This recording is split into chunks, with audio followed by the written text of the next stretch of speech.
Hello friends, this is Muskan from EduPlanet. I hope you all are safe and doing fine. आज इस video के अंदर मैं आपके साथ डिस्कस करूँगी हिंदू मैरिज एक्ट का एक बहुत important topic that is nullity of marriage. इस वीडियो में हम करेंगे कि नलिटी ऑफ मैरिज क्या होता है, वॉइड मैरिज और वॉइडेबल मैरिज कौन सी होती है, उनके ग्राउंड्स क्या होते हैं। बट पर्टिकुलरली इस पार्ट के अंदर हम सिर्फ और सिर्फ वॉइड मैरिज के बारे में ही डिस्कस करेंगे। So here goes the video. Nullity of marriage, English law के अंदर नलिटी ऑफ मैरिज एक पेक्युलर नोशन है। बेसिकली नलिटी ऑफ मैरिज का मतलब है एक ऐसा डिक्लेरेशन जो वैलिड मैरिज को उस कंडीशन पे ले आता है कि वो कभी एग्जिस्ट करती ही नहीं थी, यानी वो मैरिज कभी जो है लॉ की आइज़ में एग्जिस्ट नहीं करती थी, या फिर अब इन पर्टिकुलर टाइम बीइंग से वो लॉ की आइज़ में एक वैलिड मैरिज एग्जिस्ट नहीं करेगी। नलिटी एक ऐसा डिक्लेरेशन है जो एक वैलिड मैरिज को ख़त्म कर देता है, उसको एनल कर देता है। नलिटी दो टाइप्स की होती है, void marriage and voidable marriage. Void marriage होती है कि जो शुरू से फ्रॉम द बिगनिंग कभी लॉ की आइज़ में एग्जिस्ट ही नहीं करती थी, यानी उसके जो ग्राउंड्स थे, जो बेसिक्स थे उस मैरिज के, वो शुरू से ही लॉ के साथ कंप्लाई नहीं करते थे, वो लॉ के अगेंस्ट थे, इसलिए लॉ ने उसे कभी भी वैलिड नहीं माना। It is null and void from the very beginning. And voidable वो मैरिज है जिसके ग्राउंड्स, जिसके बेसिस पहले तो ठीक थे, पहले एक वैलिड मैरिज की तरह थे, बट कुछ सर्कमस्टांसेस की वजह से या कुछ सिचुएशन की वजह से वो ग्राउंड्स एक वैलिड मैरिज के नॉर्म्स पर, जो लॉ जिन नॉर्म्स को मानता है उन नॉर्म्स के साथ नहीं चल पा रहे थे, या उनमें कुछ प्रॉब्लम आने के कारण उन मैरिजेस को पार्टीज़ की ऑप्शन पे, यानी कि वो पार्टीज उस मैरिज को वॉइडेबल डिक्लेयर करना चाहती हैं या उसे कंटिन्यू करना चाहती हैं, उस ऑप्शन पर छोड़कर उस मैरिज को वॉइडेबल डिक्लेयर कर दिया जाता है। यानी वो शुरू से वॉइड नहीं थी, शुरू से वो लॉ की नज़र में नहीं एग्जिस्ट करती थी, बट इस टाइम बीइंग के बाद अब वो लॉ की नज़र में एग्जिस्ट नहीं करेंगी। हम इस आने वाली वीडियो में एक वन बाय वन इन दोनों टाइप्स को अच्छे से डिस्कस करेंगे। एंड सबसे पहले हम डिस्कस करेंगे वॉइड मैरिज को। जैसे कि हमने पढ़ा कि void marriage from the very beginning law की आइज़ में एग्जिस्ट करती ही नहीं थी, यानी बहुत शुरू से लॉ उसको मानता ही नहीं था कि वो वैलिड है। तो इसका मतलब ये है कि वॉइड मैरिज जो है वो इल्लीगल मैरिज है, या फिर हम वॉइड मैरिज को मिसनॉमर या कॉन्ट्राडिक्शन कहते हैं, बिकॉज वो एक वैलिड मैरिज के नॉर्म्स के साथ या एक वैलिड मैरिज के पार्ट के साथ कॉन्ट्राडिक्ट करती है, इसलिए इनको मिसनॉमर या कॉन्ट्राडिक्शन भी कहा जाता है। ऐसी मैरिज में क्यों ये वॉइड होती हैं? क्योंकि जो पर्सन्स मैरिज कर रहे हैं वो उनके पास मैरी करने की कैपेसिटी ही नहीं है, मतलब वो पर्सन मैरिज के लिए फिट नहीं है, पर स्टिल उन्होंने जो है सारी सेरेमनीज़ को सोलेमनाइज करा है, उनको कमेंस करा है उस मैरिज को, तो इस कारण उनकी वैलिड मैरिज जो है वो लॉ उसको वैलिड मैरिज डिक्लेयर नहीं करता, क्योंकि उनके पास मैरी करने की कैपेसिटी नहीं है। और एक मैरिज का वॉइड होने के क्या लीगल कॉन्सिक्वेंसेस हैं? इसके 3 लीगल कॉन्सिक्वेंसेस हैं। पहला कि उस मैरिज से ना तो कोई हस्बैंड और वाइफ का स्टेटस निकलता है, सेकेंडली उनके चाइल्ड को भी लेजिटिमेसी नहीं मिलती है, बिकॉज अगर वैलिड मैरिज नहीं है, मतलब एक मैरिज को जिसको कोर्ट मानता ही नहीं है, जिसको लॉ मानता ही नहीं है कि वो कभी एग्जिस्ट करती थी, तो उस मैरिज से कभी भी कोई भी लीगल राइट या लीगल स्टेटस फ्लो नहीं होता है। तो एज सच एक मैरिज जो है वॉइड मैरिज है, तो कभी भी उससे हस्बैंड एंड वाइफ का स्टेटस या चिल्ड्रन की लेजिटिमेसी का स्टेटस या फिर कोई भी म्यूचुअल राइट्स और ऑब्लिगेशन जो एक वैलिड मैरिज से निकलते हैं, वो कभी भी वो लीगल राइट्स एंड ऑब्लिगेशन कभी भी एक वॉइड मैरिज में नहीं मिलते हैं। ये है वॉइड मैरिज के कॉन्सिक्वेंसेस। अब हम देखते हैं कि कब एक मैरिज को वॉइड मैरिज माना जाता है, यानी उसके ग्राउंड्स क्या हैं। एंड उसका फर्स्ट ग्राउंड है बाइगैमी। जैसे कि हमने अपने पिछली वीडियो में पढ़ा था, कंडीशंस ऑफ हिंदू मैरिज की वीडियो में हमने पढ़ा था कि हमारा हिंदू लॉ ये कहता है कि एक टाइम पर जब हस्बैंड एंड वाइफ मैरिज कर रहे हैं, जब दोनों पार्टीज टू मैरिज कर रही हैं, वो पहले कभी किसी के साथ अगर मैरिड थी तो उस मैरिज के टाइम पे, जो अब वो मैरिज कर रहे हैं, उस मैरिज के टाइम पे उनका कोई भी स्पाउस जो है लिविंग नहीं होना चाहिए। यानी सिंपल सी बात है कि जब वो मैरिज कर रहे हैं उस टाइम पे उनकी ऑलरेडी किसी और के साथ शादी नहीं हुई होनी चाहिए। इन केस अगर उनकी शादी हुई है तो वो डाइवोर्स उनको लेना ज़रूरी है उस मैरिज से, तभी वो दूसरी मैरिज के टाइम में एंटर कर सकते हैं।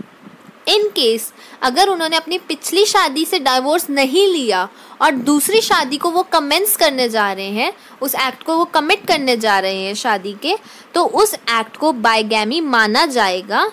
और under Hindu law bigamy is the basic ground for void marriage.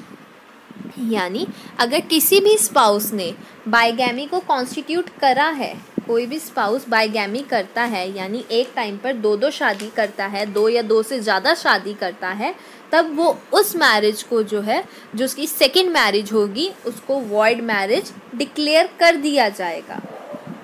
और ऐसे करने के कारण उनकी मैरिज जो है नल और अवॉइड हो जाएगी, यानी वो मैरिज कभी भी लॉ के अंदर एग्जिस्ट नहीं करती है। मतलब लॉ की नज़र में वो मैरिज कभी भी, उस मैरिज जो है वो एग्जिस्ट नहीं करती थी as a valid marriage. And second ground है स्पिंडा रिलेशनशिप। जैसे कि हमने पिछली वीडियो में कंडीशंस में ये पढ़ा था कि अगर पार्टीज टू मैरिज एक दूसरे के स्पिंडा सर्कल में आती है, यानी एक डिग्री के अंदर आती हैं, तो उस मैरिज को भी वॉइड मैरिज माना जाएगा। बिकॉज कि हम अपनी ही रिश्तेदारी में, अपने ही स्पिंडा सर्कल के अंदर मैरिज नहीं कर सकते, ऐसी मैरिज को नल एंड वॉइड माना जाता है। एंड इस मैरिज की भी एक एक्सेप्शन है कि कब स्पिंडा रिलेशनशिप के अंदर मैरिज जो है वैलिड मैरिज मानी जाएगी। उसकी एक ही एक्सेप्शन है, कस्टम। इन केस किसी एक ग्रुप में या किसी एक पर्टिकुलर एरिया के अंदर ये कस्टम प्रिवेल करता है कि स्पिंडा रिलेशनशिप के अंदर भी जो मैरिज है उसको वैलिड माना जाएगा। यानी अगर कोई पर्सन अपने स्पिंडा सर्कल के अंदर ही मैरिज करता है और वो उस एरिया का कस्टम है, तो उस कस्टम को देखते हुए उस मैरिज को जो है वैलिड मैरिज माना जाएगा। अदरवाइज और किसी भी सिचुएशन में स्पिंडा रिलेशनशिप के अंदर हुई मैरिज को वॉइड माना जाता है। वो मैरिज कभी भी लॉ की नज़र में एग्जिस्ट नहीं करती है। इसका नेक्स्ट ग्राउंड है, वॉइड मैरिज का नेक्स्ट ग्राउंड है प्रोहिबिटेड रिलेशनशिप। प्रोहिबिटेड रिलेशनशिप कुछ ऐसी डिग्रीज होती हैं जो कि हमने सेक्शन 5 हिंदू मैरिज एक्ट के अंदर पढ़ा था कि वो कुछ ऐसी डिग्रीज होती हैं जहाँ पर पर्सन जो है उस डिग्री के अंदर शादी नहीं कर सकते हैं।